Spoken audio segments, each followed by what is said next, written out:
할렐루야. 9월 말이 되면 이스라엘에는 물기근이 있게 됩니다.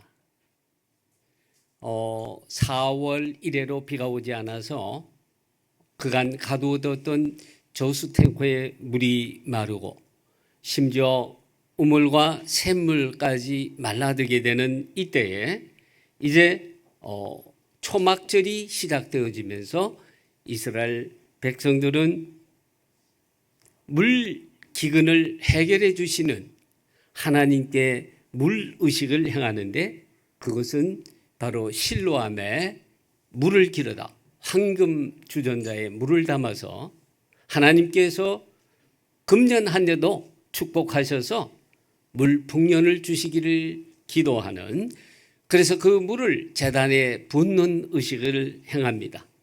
이 초막절에 물 길어서 하나님 제단에 붓는 이 의식에는 물 풍년을 기원하는 의미와 더불어 광야 생활 때에 하나님께서 반석에 물을 내신 것을 감사하는 그런 의미도 담고 있습니다. 우리가 출애굽기 17장 6절에 보면 하나님께서 모세에게 호렙산의 그 반석에 반석을 쳐서 물이 나오게 하신 것을 볼 수가 있습니다. 이 고린도전서 10장 4절에 보면 바로 이 반석이 누구냐에 대해서, 광야의 반석에서 하나님께서 물을 내게 하셨는데 그 반석이 본질적으로 누구인지에 대해서 바울을 통해서 말씀하는데, 바로 신령한 음료를 그 백성에게 주신 그 물에 구는 그 반석이고 그리스도이심을 말씀하고 있습니다. 초막절은 총 7일간 지키게 됩니다. 모든 절기는 7일간 지키게 되는데, 이 성경의 7번째 달, 원래 성경 이 제1성전 시대 때에는 에담월이라고 부르던 것을 바빌론 포로에 돌아오면서 7번째 달을 바벨론식 이름을 붙여서 티시리월이라고 부르게 되는데요. 여하튼 7번째 달 15일부터 일주일간 지키게 되고, 그러면서 이 일주일간 지키는 것으로는 너무 아쉽다 해서 하루를 더 붙여서 이날을 성회의 날, 히브리어로는 욤 아제라라고 하는데, 이날에는 특별히 명절 중에도 제일 큰 날로 여겼습니다. 바로 이 제일 큰 날, 이날은 특별히 성경을, 특별히 토라를 창세기부터 이제 오경의 끝 신명기까지를 다 읽고, 우리로 치면 책거리 했다는 의미에서 심카트 토라, 토라의 기쁨이라고 하는 성경 5경을 다 읽었다는 측면에서 아주 크게 기뻐하고 춤추며 노래하는 그런 날이 또한 이 제8일째, 오늘 성경에 의하면 명절 끝날 곧 큰 날, 이 날이 바로 이 초막절의 마지막 날이 되는 날입니다.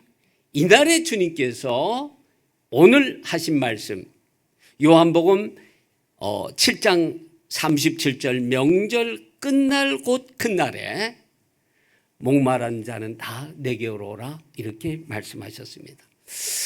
오늘 조금 아쉽게도 이 명절 끝날이 되는 이 히브리력은 양력과 조금 다르게 매년 조금씩 틀립니다.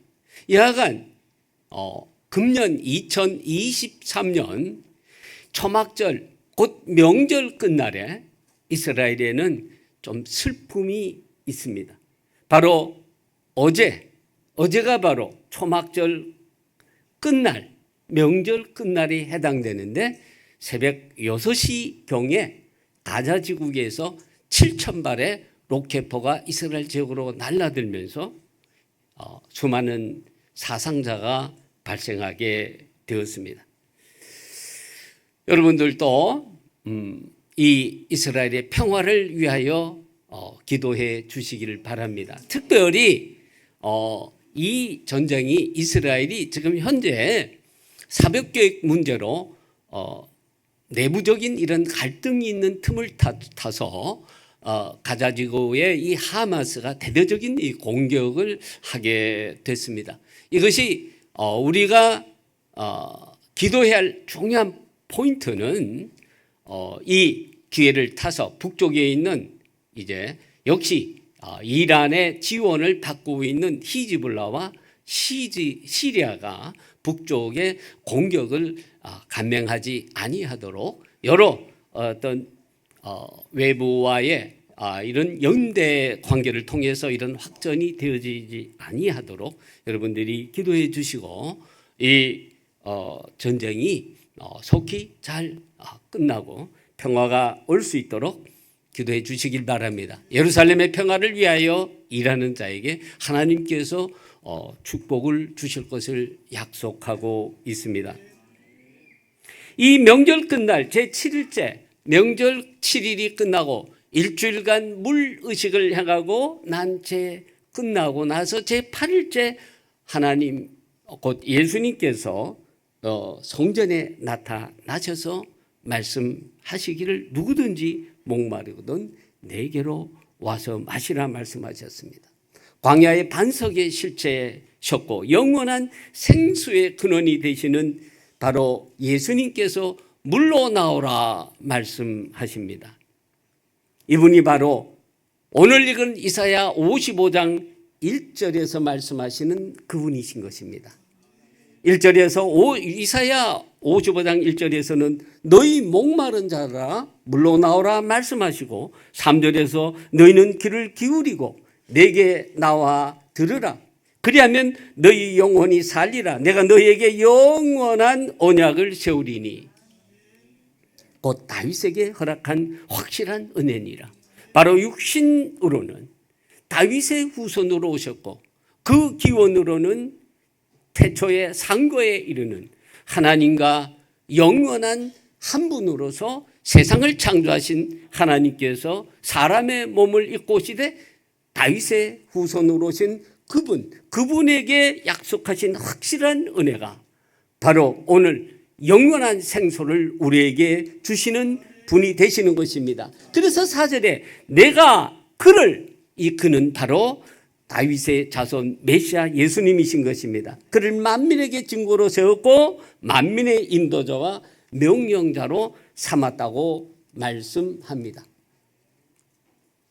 이스라엘은 아까 말씀드렸듯이 사울이 되면 이제 더 이상 비가 오지 아니합니다. 5, 6, 7, 8, 9월이 되면 그간 물을 저장했던 저수지가 마르고 우물도 마르고 샘물까지 마르는 그런 물기근을 맞게 됩니다. 9월 중순 말이 되면 이제 이 초막절에 바로 이 물을 하나님께서 모든 만물의 근원 되시고 모든 복의 근원 되시는 하나님께서 이스라엘에 다시금 물을 주시기를 기원하는 이런 기원을 하게 됩니다. 이스라엘 백성들이 출애굽해서 40년 광야 생활을 할 때에 하나님께서는 만나와 메추라기로 먹여주시고 반석에서 물을 내어 마시게 하셨습니다. 오늘 우리도 마찬가지입니다. 여러분들이 내가 열심히 일해서 그래서 월급을 받고 살아간다. 내가 열심히 일해서 농작물을 짓고 그 농산물의 이런 소득을 통해서 내가 살아간다. 이렇게 생각하십니까? 내가 열심히 기업을 경영해서 그 소득으로 내가 살아간다 생각하십니까? 그러나 사실 하나님께서 모든 것이 되시고 직접 하나님께서 우리의 삶을 주관하시고 하나님께서 경영하시고 우리와 함께 하시지 아니한다면 우리가 당연히 여기는 이 모든 것이 가능하지 않다는 것을 우리는 고백해야 할 줄 압니다. 광야의 반석에서 물을 내신 하나님의 은혜는 오늘날에도 우리에게 동일하게 적용되는 줄 믿습니다. 그래서 실로암에 물을 떠서 물기근의 이 시기를 끝내고 새롭게 풍성한 한 해를 주십사고 기원하는 그 기원 속에는 광야에서 반석에서 물을 내서 마시게 하셨던 그 조상들의 생명을 하나님께서 연장시켜 주셨던 그 하나님의 은혜를 감사하면서 그 제단에 7일 동안 물을 부었던 것입니다. 이 물 의식을 끝내는 7일의 이 의식이, 물 의식, 제단에 붓는 물 의식이 끝난 바로 그 다음날 명절 끝날, 그러니까 제8일째가 되는 날에 예수님께서 성전에 오셔서 말씀을 선포하십니다. 누구든지 목마른 자는 다 내게로 오라. 육신적으로 상당히 목마른 시기에 있었던 바로 그 상황에 예수님께서는 누구든지 목마른 자는 다 내게로 오라 말씀하십니다. 여러분, 예수님께서 그때 굉장한 거대한 물탱크가 달린 차를 끌고 오셨습니까? 아닙니다. 누구든지 내게로 와서 목마른 자는 마시라고 하실 때에 예수님께서 육신의 갈증을 채워줄 그런 물을 주신다는 것을 말씀하시는 것은 아니라는 사실을 거기에 있는 모든 사람들이 알았을 것입니다. 아니면 이 예수는 갈릴리 쪽에서 많은 기적을 행했으니 갑작스럽게 아마 5천 명의 이런 많은 사람을 먹였던 그런 기적을 물로서 행하려는가? 아마 뭐 이런 생각을 할 수도 있었겠죠. 그러나 여기서 예수님께서 너희 목마른 자들아 물로 나오라. 누구든지 목마른 자는 내게로 와서 마시라고 했을 때에 이 목마른 이 갈증은 육체적인 갈증을 의미하는 것이 아니었습니다. 목마른 자들아 다 내게로 오라고 했을 때 그들의 내면에 있는 영적 목마름을 예수님께서 보셨던 것입니다. 육체적인 갈증은 쉽게 느낍니다. 여러분, 특별히 광야에 한번 가보시면 아마 한 30분만 물 없이 광야를 걸어보시면 금세 목이 타고 갈증을 느끼고 1시간 정도 지나면 이미 심한 갈증에 허덕이게 되고 수시간 지나면 탈수증으로 어질어질하게 되는 것을 느낄 수 있습니다. 저희가 이제 매 봄학기마다 우리 학생들을 데리고 성서지리를 할 때에 예수님께서 다녔던 바로 그 여리고 강도가 출몰했던 그 길. 오늘날은 이제 새로운 길을 내서 예수님 당시에 예수님께서 걸으셨던 그 길이 아닌 그 길로 요즘 다니지만 여전히 그 로마 시대 때 예수님이 다니셨던 길이 있어요.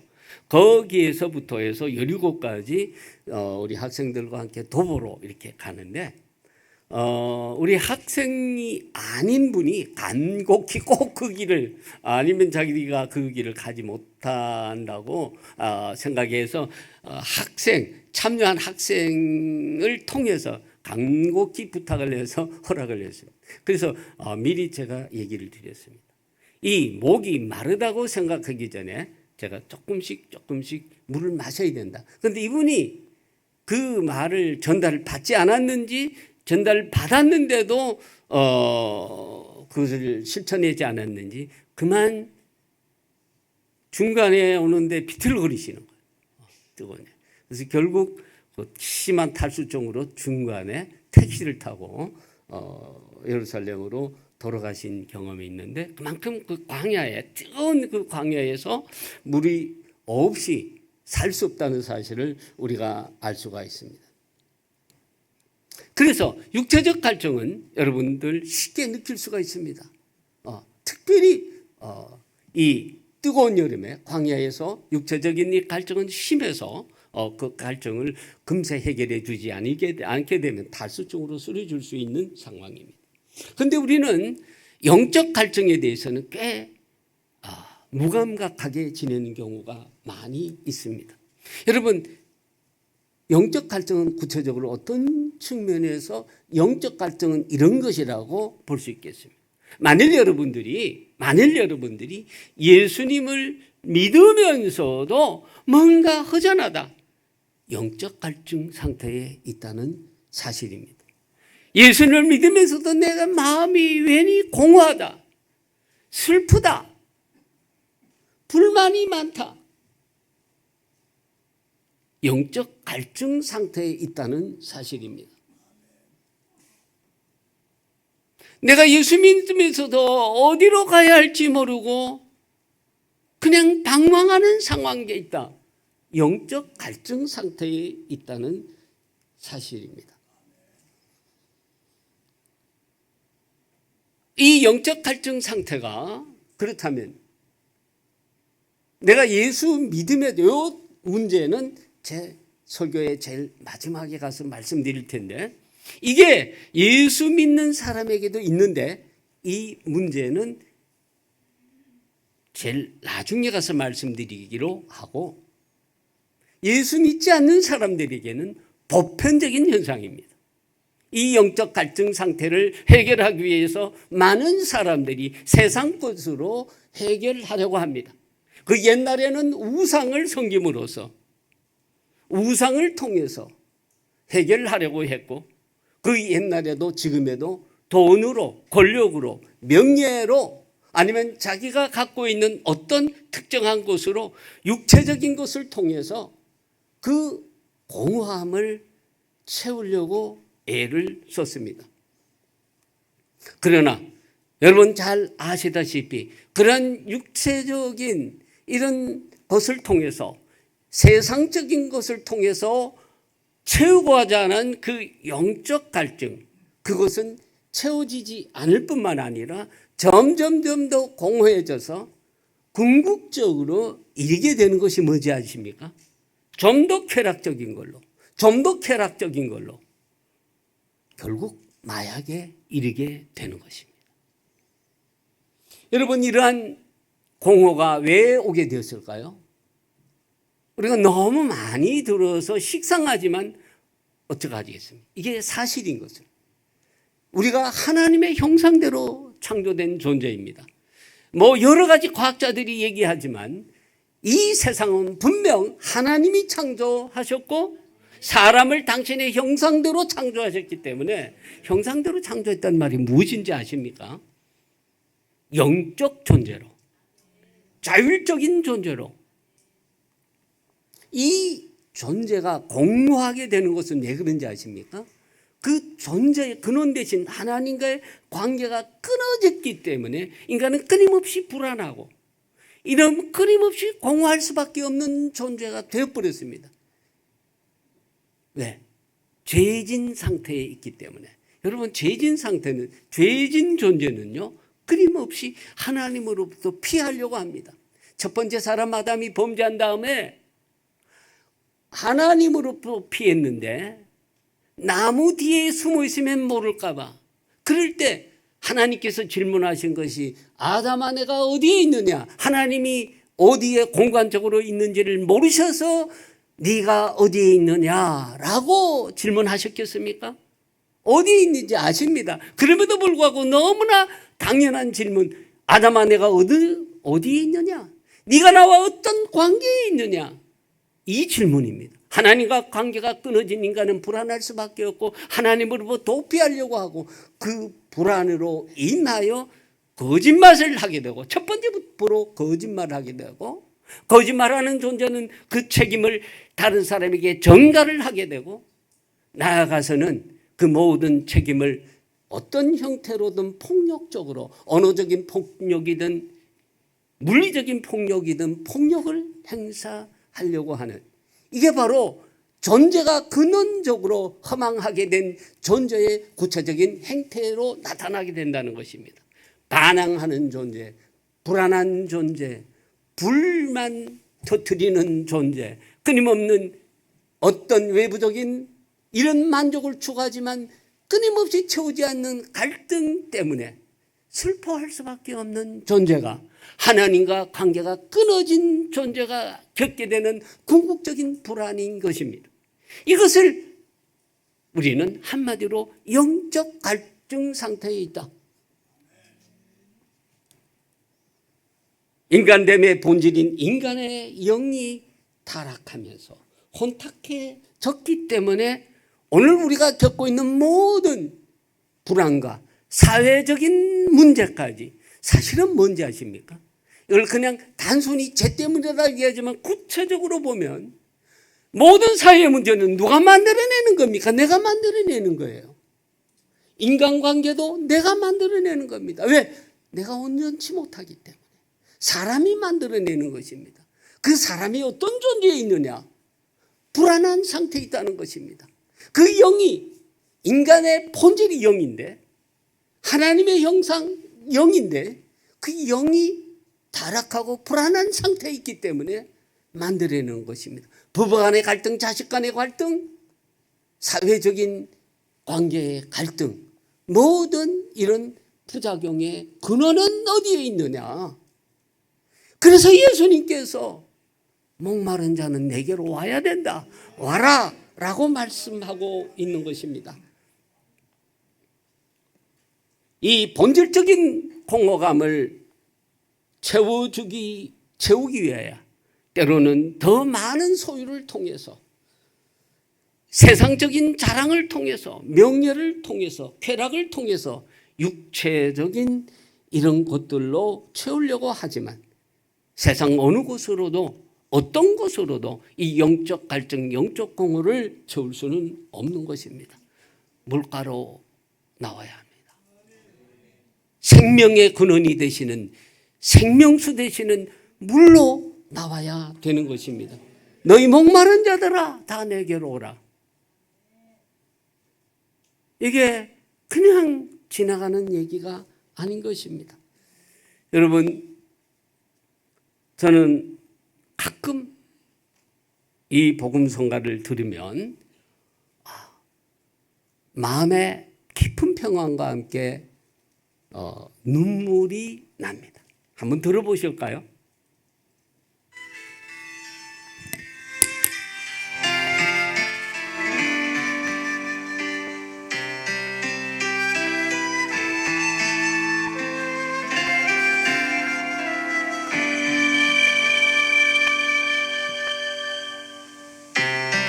주에 쏘셔서 내 슬픔 아셨네.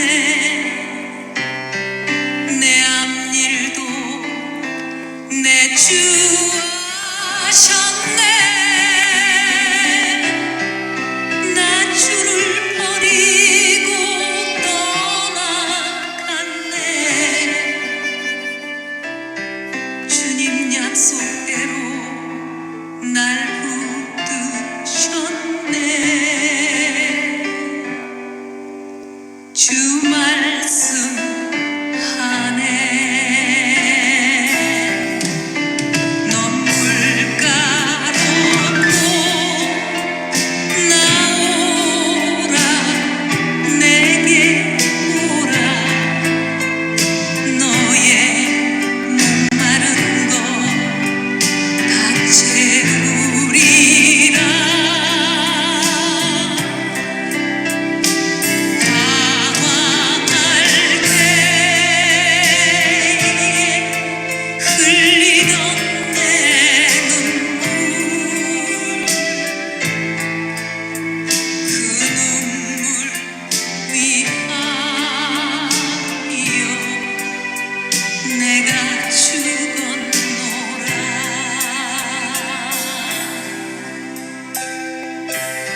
흘리던 내 눈물 그 눈물 위하여 내가 죽었노라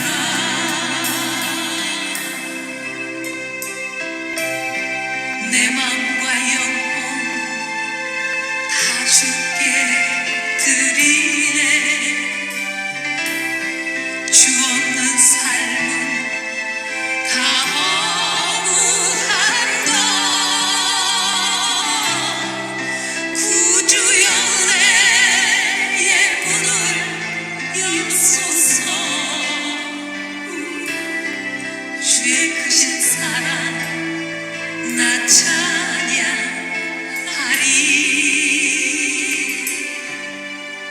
주 말씀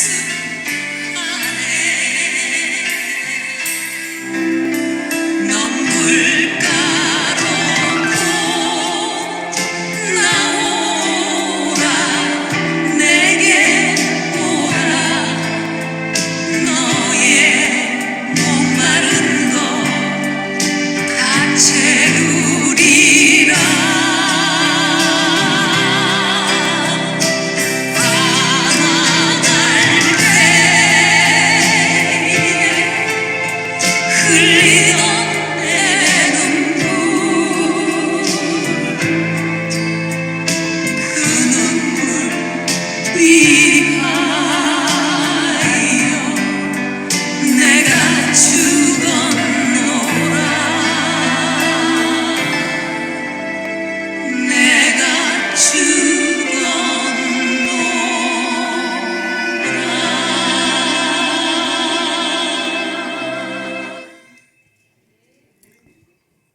우리가 영적으로 방황하여 눈물 흘릴 때 수면제 없이 얼마 만에 잠을 푹 자고 있는지 정말 모르겠어요. 우리 주님께서 바로 그 눈물 때문에 우리를 위하여 십자가에 달려 돌아가신 것입니다. 죄로 말미암아 모든 인간은 예외 없이 하나님과의 관계가 끊어졌고 영적으로 어두워졌고 그래서 본능적으로 결핍 상태에 있게 되었습니다. 갈증을 겪을 수밖에 없게 된 것입니다. 이 영적 갈증을 어떻게 해결해야 되겠느냐? 세상적인 여러 만족을 추구해 보기도 하고 어리석은 사람들은 우상을 만들어 보기도 하지만 그 우상이나 세상 것들은 오히려 세상 것을 추구할수록 우상을 섬길수록 그 영적 갈증은 더 심해지기만 할 뿐인 것입니다. 일찍이 예레미야 선지자는 인간의 영적 갈증의 원인에 대해서 다음과 같이 선언하고 있습니다. 내 백성이 두 가지 악을 행하였나니 곧 생수의 근원이 되는 나를 버린 것과 스스로 웅덩이를 판 것인데 그것은 물을 저축지 못할 터진 웅덩이니라. 인간이 영적 갈증을 느끼는 이유는 무엇입니까? 첫째로 생수의 근원되는 하나님을 떠났다는 것입니다. 두 번째는 스스로 갈증을 채우기 위하여 여러 방식을 취하는 이것이 결국은 웅덩이를 파는 건데 그 웅덩이는 물을 담지 못하는 밑빠진 독이라는 사실입니다. 세상의 어떤 곳으로도 돈이든 허영이든 해영이든 어떤 알코올이든 마약이든 아니면 어떤 곳으로 채울 수 없는 밑빠진 독이기 때문에 공허한 상태로 계속적으로 공허한 상태로 남을 수밖에 없는 것입니다. 여러분 파티에 참석해 보셨습니까? 파티가 끝난 다음에 얼마나 공허한가요? 그것입니다. 파티는 즐거운 것입니다. 우리가 파티 그 자체를 부인하는 건 아니지만 그러나 끊임없이 파티를 추구하는 사람들이 갖게 되는 그 파티가 끝난 다음에 그 쓸쓸함. 막이 오를 때는 화려하지만 마크의 쓸쓸함, 이것이 바로 인간적인 만족을 취할 때에 느끼게 되는 공함이라는 것입니다. 오직 영적 갈증을 채울 수 있는 길은 생수인 성령께서 내 안에 들어오는 길밖에 없습니다. 그리스도께서 나의 죄를 대속해 주시고 나는 정결케 되었습니다. 도저히 여러분, 하나님께서는 못하시는 것이 없습니다. 그러나 단 한 가지 할 수 없는 것이 있는데 뭔지 아세요? 죄와는 함께 할 수 없는 것입니다. 죄와는 함께 할 수 없는 것입니다. 하나님께서 사람을 창조하시고 당신의 형상대로 창조하시고 하나님께서 스스로 사람과의 관계를 끊으신 것이 아니라 사람이 그 관계를 끊은 다음에 그거를 해결할 수 있는 길은 한 가지 길밖에 없는데, 여러분 그게 뭔지 아십니까? 피 흘림이 없이는 죄 사함이 없다는 건데, 그 피를 흘리는 것을 사람이 죄를 지으면 사람이 그 죄값으로 피를 흘리는데, 그렇게 되면 세상에 사람의 씨가 남을 리가 없으니까 일단은 하나님께서 잠정적으로 동물을 통해서, 동물의 제사를 통해서, 동물의 피를 통해서 잠정적으로 죄를 씻는 길을 마련해 두고 잠시 하나님께 나올 수 있게 하는 길을 마련했는데, 그것으로는 안 되는 겁니다. 영원한 관계 회복은 아닌 겁니다. 일시적인.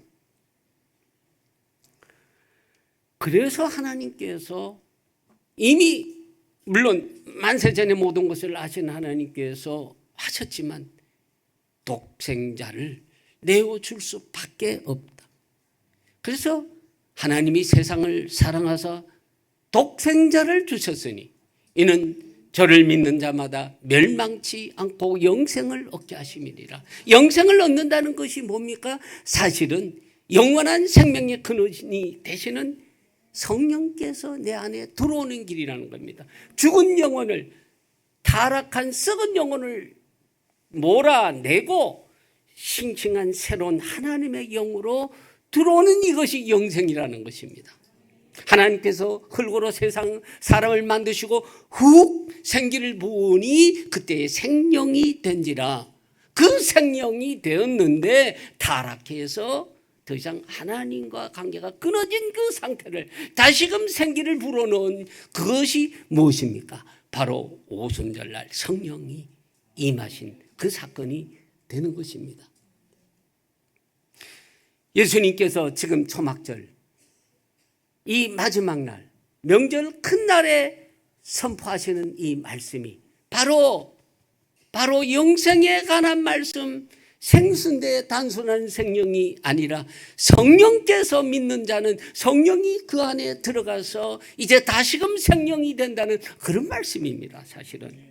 그래서 7장 38절에 보면 나를 믿는 자는 성경의 이름과 같이 그 배에서 생수의 강이 흘러내리라. 이는 그를 믿는 자의 받을 성령을 가리켜 말한 것이다. 여러분, 성령님은 그러면 예수님 이전에는 안 계셨나요? 예수님 이전에 성령님이 안 계셨다고 생각하시는 분? 내가 약속한 보혜사를 보내리니 하면서 예수님께서 내가 가면 보혜사 성령님을 보내신다고 했는데, 아니 그러면 예수님 당시에는, 그 이전에는 성령님이 안 계셨냐는 거예요. 계셨다 손 들어보세요. 안 계셨다 손 들어보세요. 예, 다 계신 거 압니다. 그러면 우리가 잘 알다시피 하나님의 사람에게 성령이 임했다고 성경은 굳이 구체적인 성경 구절을 들지 않아도 여러분 아십니다. 그죠? 삼손에게도 또 오할리아과 불살렐이 성전의 기구들을 만들기 위하여 지혜를 주실 때도 성령님이 계셨다는 겁니다. 당연히 그 큰 기적을 행한 엘리야에게도, 모세에게도 무슨 차이입니까? 보혜사 성령님을 보내신다는 그 본질적으로 예수님 이전의 성령님과 예수님 이후의 성령님이 본질적으로 다른 분이냐는 겁니다. 이 말을 이미 저는 이 말에 대한 답을 이미 말씀드렸어요. 뭡니까? 예수님 이전에 성령님이 계셨고 성령님이 하나님의 일을 하는 사람과 함께 하신 것이 사실이지만 예수님 이후에 보내시는 이 성령님이 동일한 분인데 무슨 차이냐? 무슨 차일까요? 이미 답을 드렸습니다. 그 위대한, 결론적으로 여러분들이 한번 자부심을 드린다면 그 위대한 엘리야나 모세보다도 여러분들은 더 위대한 하나님의 사람인데 왜 그러십니까? 그분들에게는 성령님이 함께 하셨지만 그 일을 수행하기 위해 성령님께서 능력을 주시고 지혜를 주시고, 차이가 뭡니까? 내주하지 않으셨다는 거예요. 왜 내주하지 못하는 겁니까? 왜 내주하지 못하는 거예요? 왜 모세에게 성령님께서 내주하셨나요? 엘리야에게 위대한 하나님의 사람에게 내주하셨나? 내주가 뭡니까? 그 안에 들어가서 사시는 겁니다. 예수님 이전에는 아무 사람에게도 성령님이 아무리 위대한 엘리야나 엘리사나 모세나 요수아 누구도 다윗에게도 누구에게도 이사야에게도 그 위대한 선지자에게 어느 누구에게도 성령님께서 그 안에 들어가서 사실 수가 없었습니다. 왜? 하나님이 한 가지 못하는 것이 있기 때문에 죄와 함께 할 수 없는 겁니다. 아무리 위대한 하나님의 사람도 그 속에 죄로 가득했기 때문에 죄로 타락한 영이 있기 때문에 그 거룩하신 하나님이 그 안에 들어갈 수가 없으신 겁니다. 여러분, 우리가 예수님께 감사하는 이유가 뭡니까? 내 죄를 단번에 맑게 씻겨주시고 그래서 새 사람 되게 하시고 그래서 하나님께서 내 속에 들어올 수 있도록 해주셨다는 이거. 십자가의 보혈 감사합니다. 맞는데 그것으로는 부족하고 그 위대한 모세나 하나님의 사람 엘리야나 엘리사나 그 위대한 선지자 이사야나 에스겔도 경험하지 못한 천지 만물을 창조하신 하나님께서 나를 성전 삼으시고 내 안에 들어올 수 와서 사실 수 있도록 해주셨다는 이게 너무너무 감사한 겁니다. 이게 십자가의 은혜라는 겁니다. 여러분, 이것에 대해서 여러분 다시 한번 이 히브리서를 잘 읽어보십시오. 저는 복음서도 감사하고 또 바울서신도 감사한데요, 특별히 십자가의 은혜와 관련해서는 히브리서가 그렇게 감사하고 은혜가 됩니다. 단번에 수만의 수양과 수소로도 해결할 수 없는 그 죄 문제를 그 십자가에서 단번에 예수님께서 해결하신다는 거예요. 이분은 죄 없으신 분이기 때문에 성령님이 오시기 전에 유일하게 성령님이 그 안에 계셨던 분입니다. 죄는 없으시느니라. 그렇기 때문에 사람의 몸을 입고 사람의 몸을 입은 존재 중에 유일하게 이 지상에서 성령님께서 내주하셨던 분은 유일하게 하나님이신 죄 없으신 예수님밖에 없는 거예요. 이분이 완벽한 제물 되셨기 때문에 완벽한 제사함을 우리에게 주실 수 있었고, 그를 믿는 자마다 이제는 영생을 얻고 믿는 자마다 우리 속에 성령님께서 내주할 수 있으시도록 길을 여셨다. 이게 우리가 예수님께 감사 그분을 생각하면 우리가 감사와 눈물이 나올 수밖에 있는 이유는 여기에 있는 것입니다.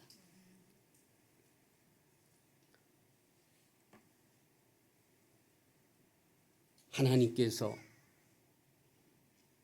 하나님이신 성령님께서 내 안에 들어와서 지금 내주하고 계신 것입니다. 그래서 바울은 이렇게 얘기하고 있습니다. 너희가 하나님의 성전인 것과 하나님의 성령이 너희 안에 거하시는 것을 알지 못하느냐. 여러분들의 존재는 어떤 존재냐? 걸어다니는 하나님의 성전인 것입니다. 전에도 제가 한번 말씀드렸죠. 아마 기억하시는 분이 계실지 모르지만 오늘부터 우리의 사용하는 언어가 틀려야 됩니다. 여성분들은 내가 화장한다 이렇게 생각하시면 세상 사람들과 별반 차이가 없습니다. 나 지금 성전 미화 작업 중이야. 목욕할 때도 내 지금 목욕 중이야 이렇게. 여보 나 목욕 중이야. 여보 나 지금 성전 정화 작업 중이야 이렇게 좀 수준을 높일 필요가 있습니다. 여러분 우리 안에 성령님께서 거하시는 것을 다시 한번 확인하시기 바랍니다. 성령님이 내 안에 거하신다. 성령님의 내주를 확신하시는 분은 하나님의 성령이 내 안에 거하고 계신다는 엄청난 사실에 대해서 진정으로 감격하고 감사하시기를 바랍니다.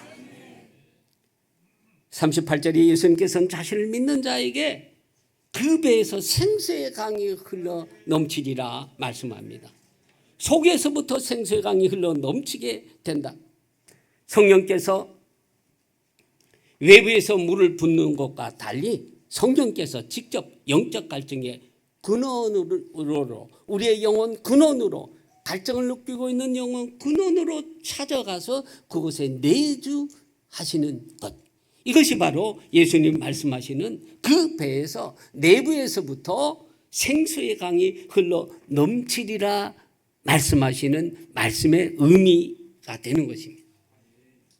그래서 성령님의 내주하심은 마치 인간의 내면이 끊임없이 흘러 넘치는 생수의 강이 하나의 어떤 생수의 강이 계속 내 안에서 흘러 넘친다. 내 안에 생수의 강이 생겼다. 이렇게 하는 것과 마찬가지라는 것입니다. 예수님 자신은 믿는 자에게 예수님께서는 자신을 믿는 자에게 그 속에서 생수강이 끊임없이 흘러넘치게 된다고 말씀하십니다. 그런데 여기에 이제 한 가지 질문이 있는 것입니다. 실제적으로 그리스도인들이 그러면 끊임없이 속에서 생수의 강이 흘러 넘치는 그런 체험 가운데 살고 있느냐 하는 것입니다. 예수 처음 믿을 때 그 감격이 어디 가고 없고 세상 사람들과 별반 다르지 않는, 분명히 예수님께서는 나를 믿는 자에게는 그 배에서 속에서부터 생수의 강이 흘러 넘치리라 말씀하셨는데 안 그렇더라. 그럼 둘 중에 하나입니다. 하나님 말씀이 잘못됐거나 아니면 뭔가 나에게 문제가 있거나. 하나님의 말씀이 잘못된 것 같지는 않죠. 아무래도 그렇게 보기에는 뭔가 좀 그거는 뭐 아닌 것 같은데, 그럼 뭔가 내게 문제가 있는 건가? 상당수의 그리스도인들이 저를 포함하여, 저는 예외가 없이 설교하는 당신은 그러면 안 그렇소? 이렇게 묻는다면 저를 포함하여 때로는 짧은 기간 동안, 때로는 긴 기간 동안 상당수의 그리스도인들이 예수를 믿으면서도 여전히 영적 갈등을 느끼며 살아가고 있는 것이 현실입니다. 그런지 어떻게 알아요? 왜냐? 예수 믿는 사람들이 거짓말하는 걸 저도 보거든요. 왜냐? 예수 믿는 사람들이 심지어 교회 안에서도 남을 험담하는 걸 보거든요. 왜냐하면 예수 믿는 사람들이 특별히 하나님의 일을 한다고 하는 소위 부름받은 주의 종들 세계에도 들어가 보면 불평, 불만 뒤에서 소위 우리가 얘기하는 뒷담화 하는 사람들을 보거든요. 저는 그것을 저분이 영적으로 충만하지 않구나. 저분이 영적 갈증 상태에 있구나. 그렇게 봅니다.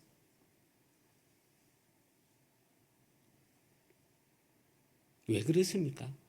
왜 그럴까요? 믿는 자에게는 예수님 분명히 생수의 강이 흘러 넘치리라고 말씀하시는데 오늘 보면 나를 포함해서 주변을 보면 그렇지 않은 분들이 꽤 있다는 것을 인정하지 않을 수 없다는 것입니다.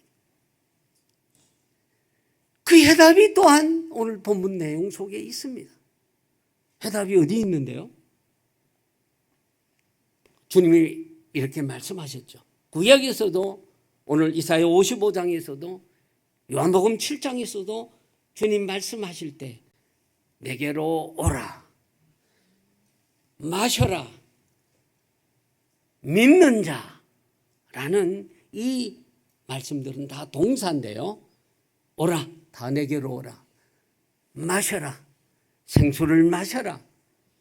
나를 믿는 자는 그 배에서 생수의 강이 넘치라. 동사인데요. 그 동사가 다 현재형이라는 사실입니다. 믿는 자는, 특별히 믿는 자는 현재 분사형입니다. 헬라어에서 현재 그리고 현재형, 현재 분사형은 일회형으로 그치는 것이 아닙니다. 여러분들이 꼭 이거 더불어서 말씀드리고 싶은 것은 누구든지 그리스도 안에 있는 자는 새로운 피조물이라. 있는 자는 다시 말해서 계속적으로 일회적으로 다시 나는 나의 죄를 고백하고 예수님을 이제 믿고 새로운 사람이 되겠습니다. 뭐 이렇게 처음 예수님을 영접하고 나는 이제 그리스도인이 됐어 하고 똑같이 예수님이 없는 말만 믿지 실제 안 믿는 상태로 돌아가면 이 말씀은 그에게 말씀은 여전히 진리이지만 적용이 안 되는 겁니다. 누구든지 그리스도 안에 있으면 새로운 피조물이라. 그리스도 안에 있으면 계속 진행형으로 있으면 늘 새로운 피조물이 되는 거고 한번 입으로 달싹하면 그거는 그에게는 그 말씀은 영원한 진리이지만 그에게는 진리가 안 되듯이 똑같이 오라, 마시라, 믿는 자, 현재 진행형이라는 것입니다. 계속해서 반복하고 계속의 상태를 나타내는 시제가 헬라의 현재 분사형입니다. 계속 반복을 의미하고 있습니다. 예수를 구주로 믿고 신앙 고백한 후에도 계속적이고 전인격적으로 예수를 믿고 의지하는 상태의 믿음, 이것이 믿는 자, 그 자에게 계속해서 생수의 강이 흘러 넘친다는 것입니다. 성령의 은혜는 지속적으로 누리지 못한다면 신앙은 의무적이고 율법적이고 무거운 짐이 되고 기쁨이 없어요. 사실 여러분, 주일날 여러분 억지로 안 가면 뭔가 좀 하나님께서 한 주간 동안 뭐 나를 이렇게 좀 만지실 것 같고 그러니 친구들과 저기 산으로 들러 뭐 골프 하시는 분 죄송합니다만 이것도 좀 하고 이렇게 좀 하고 싶은데 이게 이렇게 되면요, 이게 예수 믿는다는 것이 기쁨이 아니고, 예수님은 다 내게로 오라, 짐진 자들 오라, 내가 가볍게 하리라 그랬는데 이게 예수 믿는 게 짐이 돼가지고 성령의 은혜를 공급받아야 되는 것입니다. 계속해서 주님을 믿는 자가 되어야 되는 것입니다. 저와 여러분은 주님의 말씀처럼 매일의 삶 속에서 주님을 믿는다는 이 관계가 계속 되어지면서 마치 전차가 가는 원리와 같이 오죠. 전차는 그 전봇대에 달려있는 그 전선에 그 붙여서 쭉 가는 것처럼 우리는 어디를 가든지 계속해서 주님을 믿는 자로 가는. 그래서 그렇게 되면 계속해서 생수의 강이 내 배에서 흘러나오는 이런 믿음의 삶이 되시기를 주의 이름으로 축원합니다.